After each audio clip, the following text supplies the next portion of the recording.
Selamat pagi. Pagi. Paginya mana? Selamat pagi. Pagi. Mantap. Om Swastiastu. Om Swastiastu. Bapak Ibu sekalian yang saya hormati, pertama saya mohon maaf ini pakai campuran. Ini atasnya udeng, pakai baju kaos, tapi saya pakai rompi untuk menghindari kelihatan perutnya agak besar gitu. Ada temannya ya. Kemudian ini ikut milenial supaya nggak diejek sama anak saya di belakang. Ini toleransi nih pakaiannya. Toleransi antara udeng, kemudian pakai pakaian yang milenial sedikit, modernisasi. Baik Bapak Ibu sekalian, pertama saya akan bahagia bisa hadir bersama Bapak Ibu sekalian di dalam forum ini. Ini baru pertama kali saya datang ke Bekasi setelah beberapa keliling juga ke kantor keluarga umat. Saya terakhir itu ke Medan, ketemu umat Ibu Tamil di Medan, tapi tidak hanya Ibu Tamil, tetapi juga ada Karo dan juga ada etnis Jawa yang ada di Medan. Sebelum itu saya juga ke Belitung. Belitung itu pulau yang ada di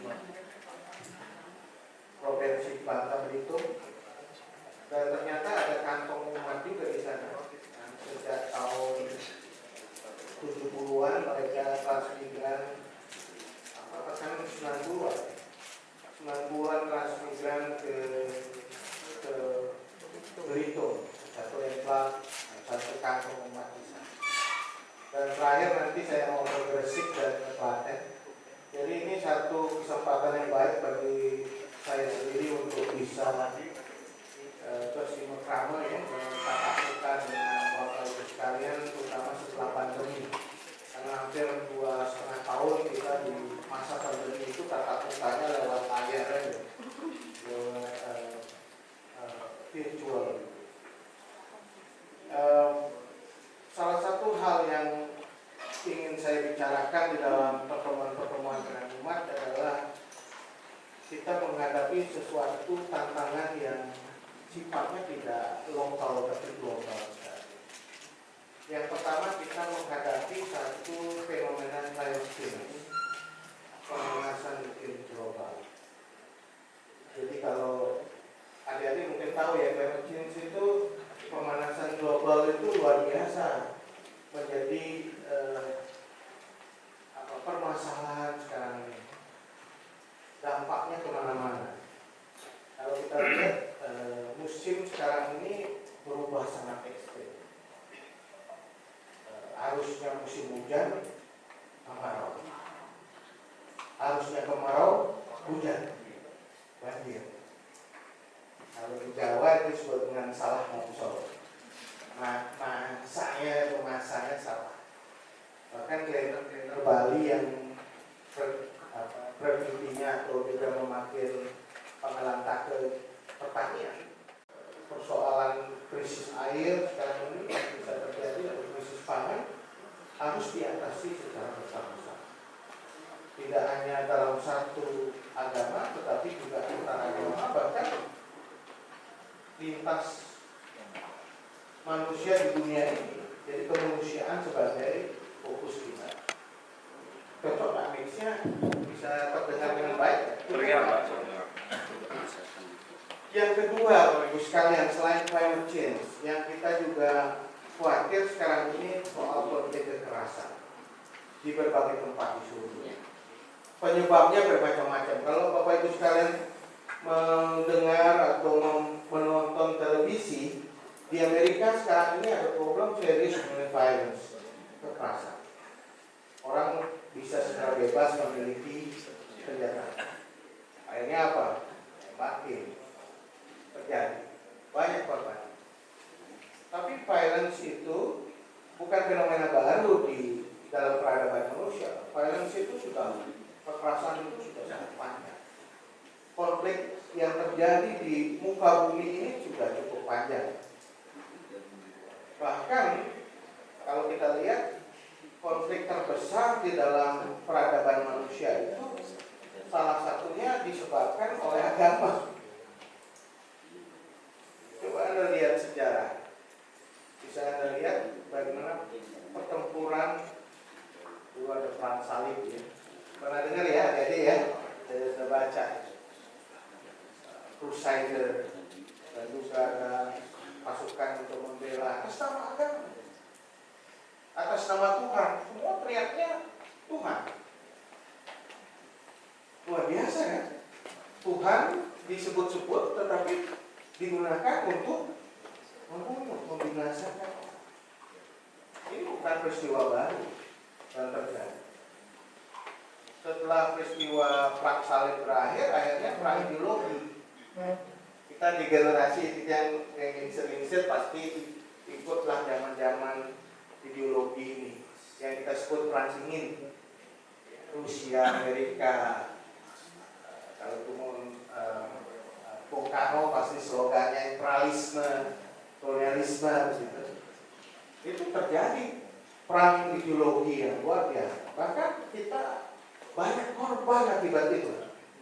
Di balik ada tulisan yang menarik ya. Judulnya bagus sekali, The Dark Side of Paradise. Sisi gelap tadi Paradise, pulau surga. Sisi gelapnya apa?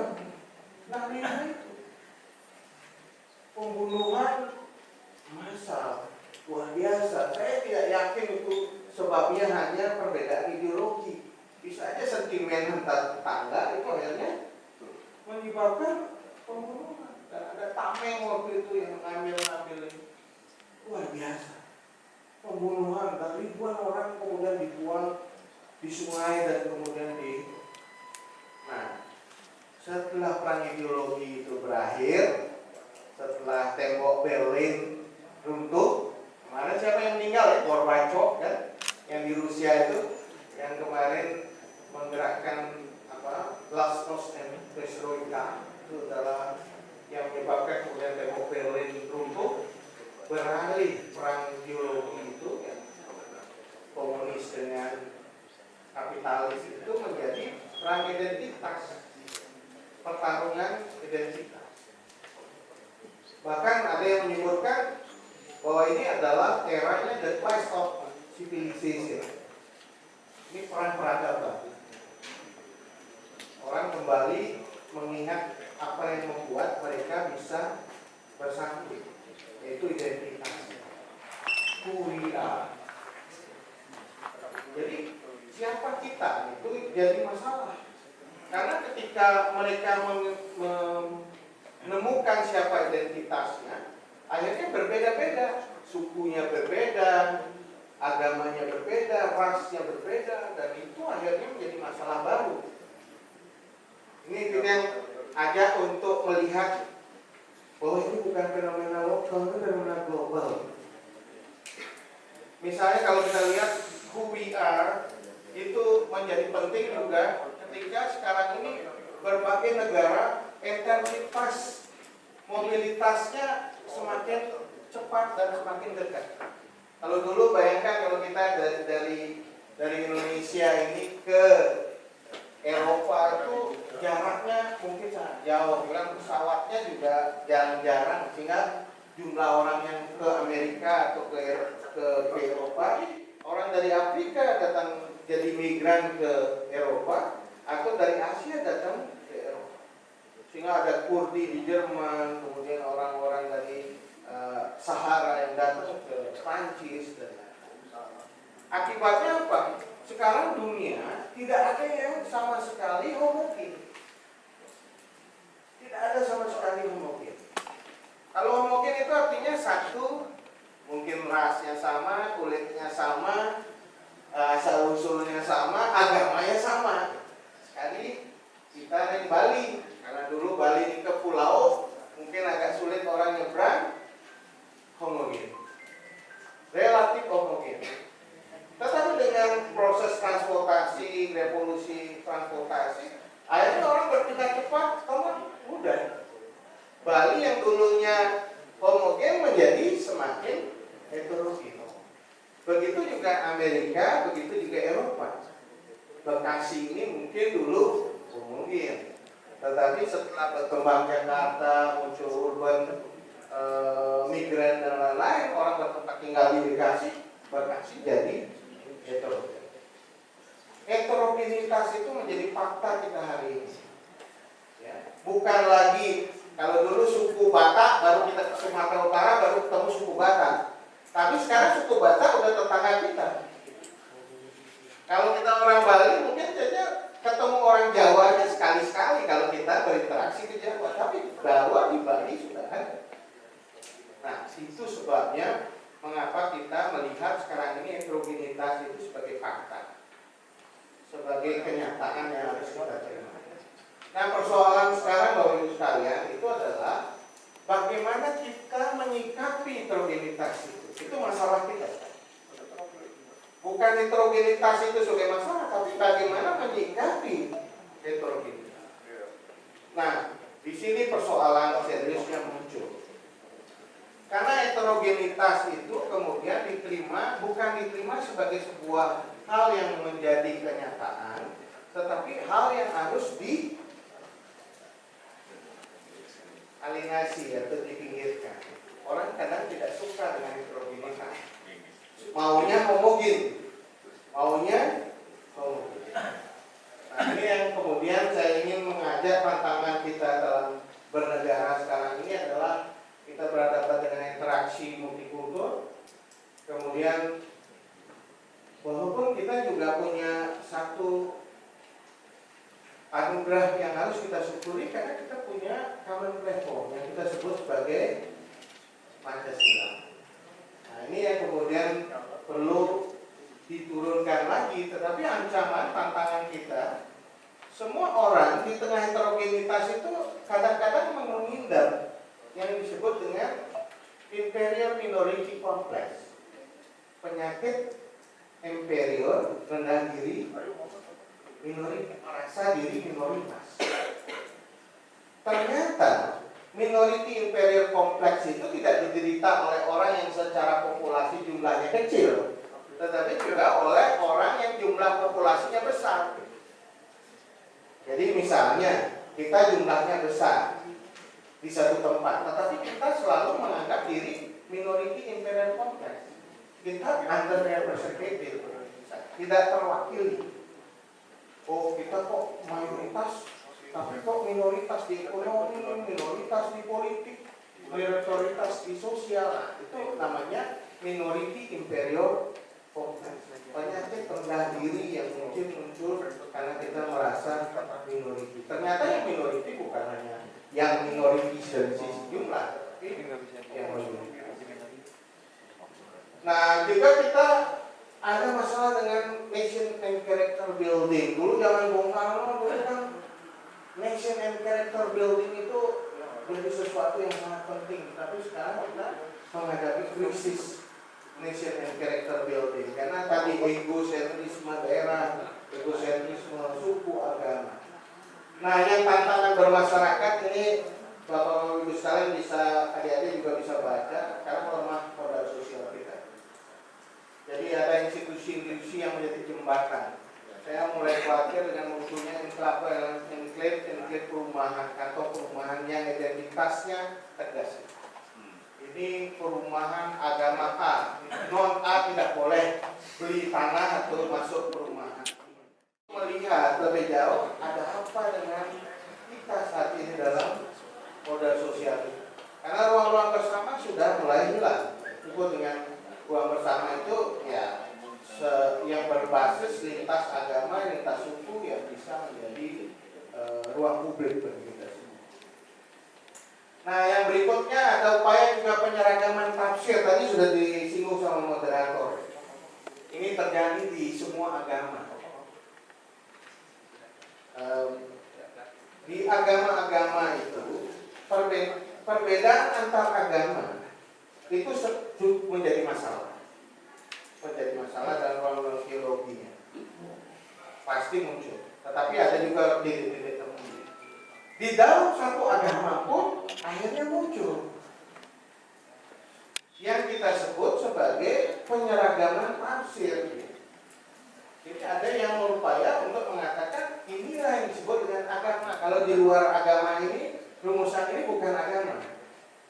Sehingga ada yang disebut dengan agama sesat atau penyimpangan. Ini sejarah panjang. Kalau Bapak Ibu sekalian membaca ceritanya tidak hanya di Hindu ya, coba lihat gerak apa yang terjadi di gereja. Munculnya Protestan misalnya, itu muncul karena perbedaan tafsir. Di Islam ada mazhab mainstream Sunni, ada Syiah, ada Ahmadiyah, dan yang dominan itu merasa yang lain bukan agama, bukan representasi dari agama. Nah, itu terjadi di berbagai tempat, termasuk di kita sendiri, penyeragaman tafsir. Yang kemudian perbedaan-perbedaan itu seringkali kemudian terkonsolidasi, nunggu momen aja. Biasanya momennya apa? Pemilu. Hati-hati nih. Ada dekat-dekat momen politik itu biasanya perbedaan dimunculkan. Jangan pilih pemimpin yang beragama. Nah, itu terjadi pasti. Oh, kita kurang terwakili, maka kita perlu pilih partai. Nah, itu terjadi. Oleh karena itu, pemilu, baik itu pemilu kada, ya itu tahun 2016 di Jakarta sudah heboh gitu. 2016 ya. Bekasi heboh juga, karena Bekasi supplier massa. Mobilisasi massanya biasanya dari daerah pinggiran gitu ke Jakarta. Kemudian setelah pilkada ya pemilu. Karena apa? Nanti pasti untuk mendapatkan jumlah suara, para kandidat itu mendekatkan identitas simboliknya dengan agama. Dia semakin dulu nggak pernah pakai hijab, misalnya ya, hijab. Kita nggak pernah mudang, jadi mumpung ya dekat pemilu sekarang mudang keliling Simokramo. Saya nggak akan mencalonkan diri jadi bebas. Jadi Simokramo kemana-mana pakai udang, pembela umat. Nah, ini terjadi karena identitas digunakan. Next. Tapi kita banyak silent ya. Silent majority itu di Indonesia paling besar. Kebanyakan dari kita itu diam. Gak mau kok ngomong. Jalur tadi kok ngomong. Tahu kok ngomong deh. Kok itu enggak. Ngomong itu bicara. Itu seringkali karakteristik kita itu gak mau bicara. Enggak bicara. Pasif ya, menunggu aja. Nah, bagaimana kita menghadapi ini? Menurut Dian ada beberapa. Yang pertama, literasi.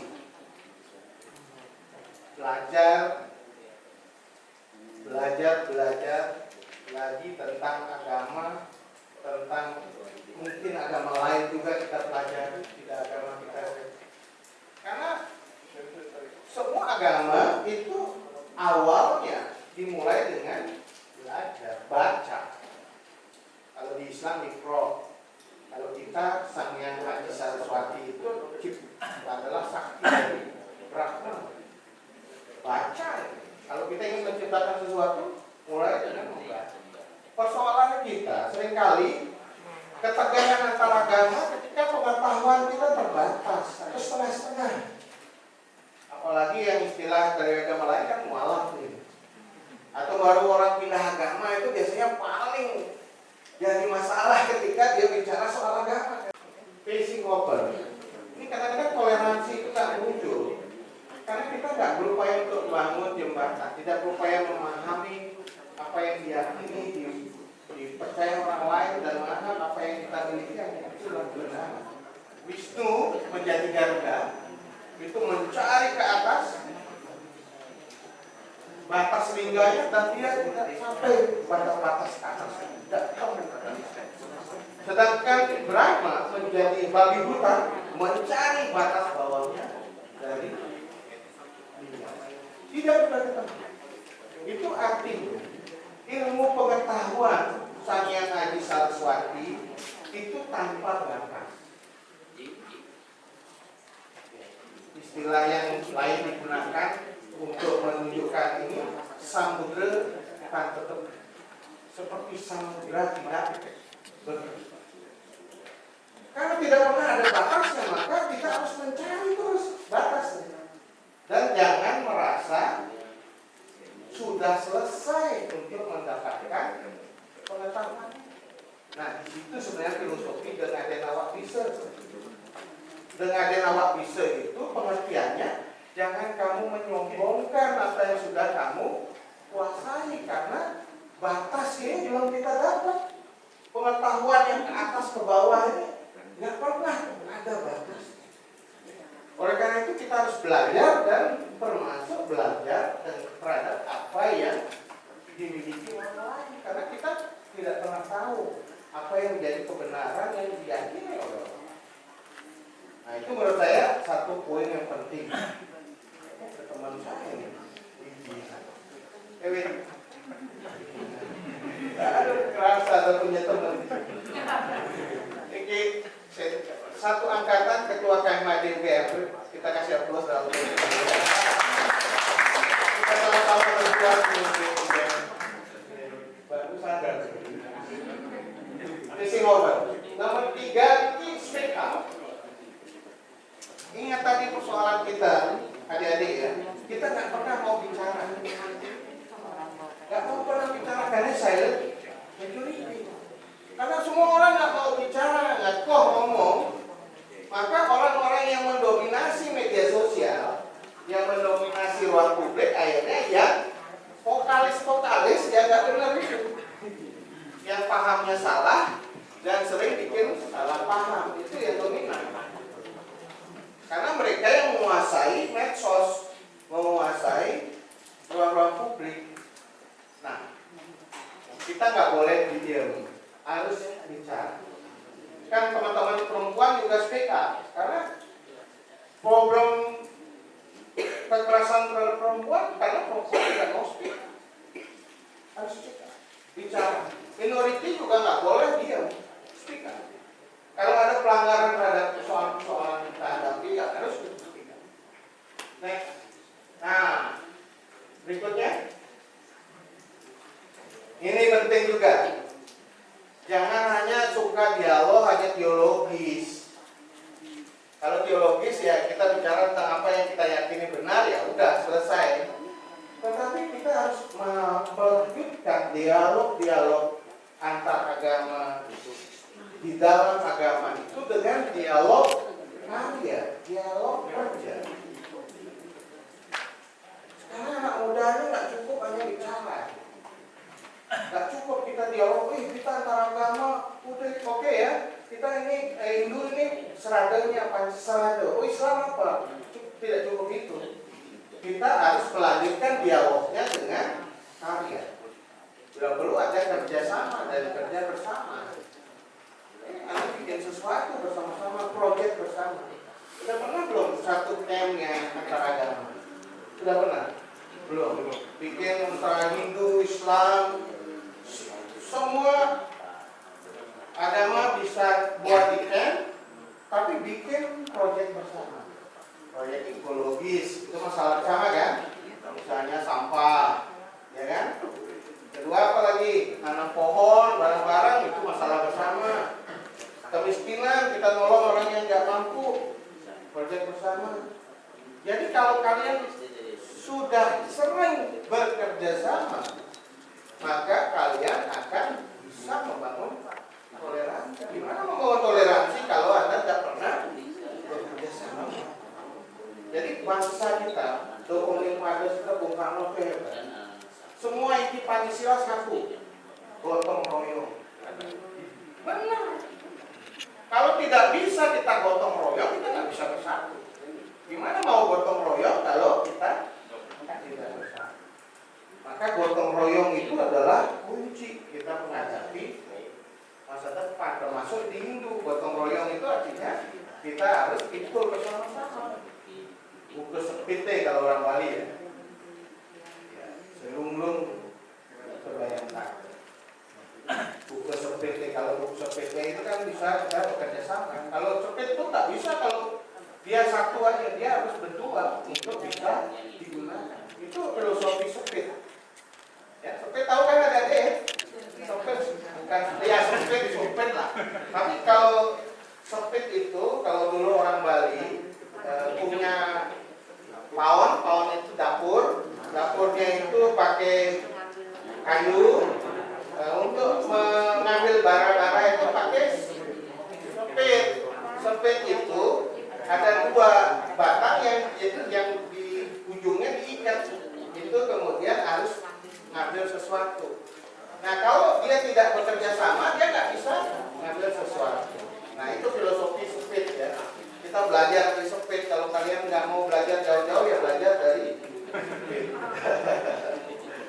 Ya dialog kerja ya 1, 4. Kemudian yang berikutnya apa ya?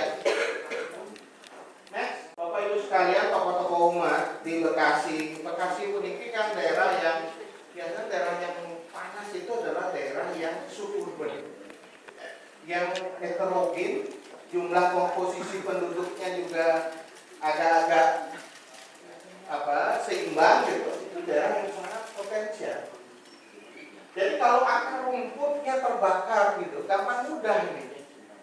Nah, apalagi kontestasi politik, bakarnya mudah sekali. Nah, karena itu kita harus turun ini yang kita sering sampaikan ini tokoh-tokoh umat napak pertiwi. Jero ngagung napak pertiwi sampunan hanya di mimbar tetapi napak pertiwi. Napak pertiwi ini kan turun ke bawah. Ya. Kalau memang ada masalah keumatan harus cepat dipadamkan, bentar-bentar yang membesar bara. Jadi umat itu jangan nunggu sampai bara itu membesar, selesaikan di bawah. Itu intinya nomor 5. Nah, semua ini kita sebut memperbesar arus tengah. Tadi moderator sudah menyampaikan sederhananya moderasi itu apa sih? Moderat itu apa sih?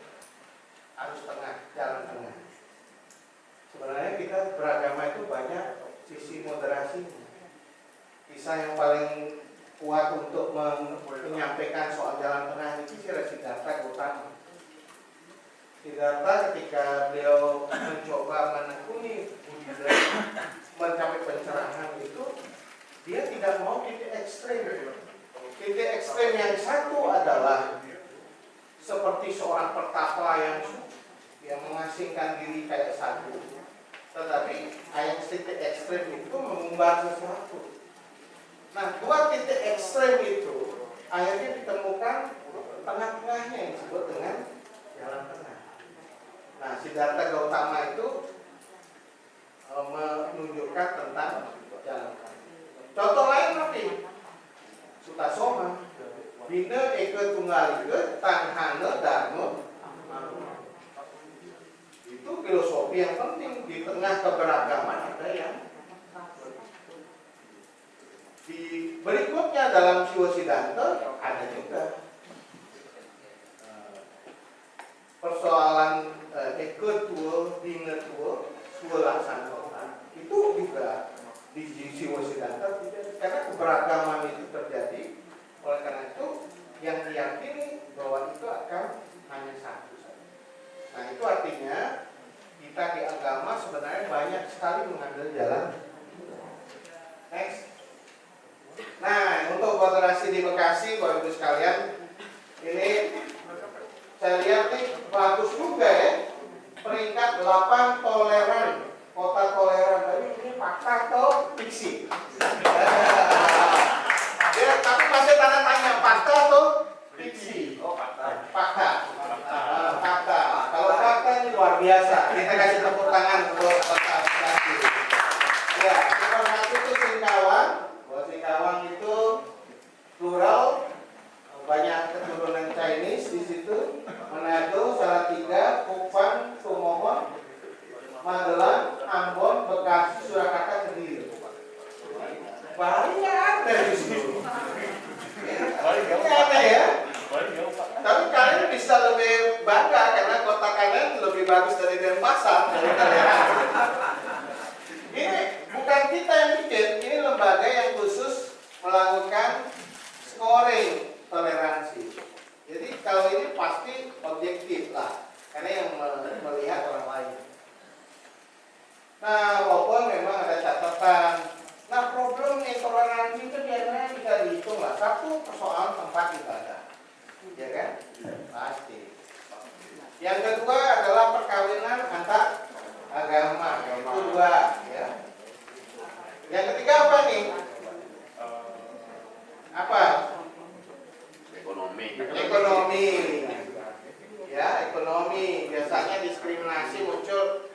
ini sudah mulai di Bali juga terjadi, hanya menerima karyawan non Bali. Alasannya apa? Singkat libur, tidak pernah libur. Kalau Bali itu kan banyak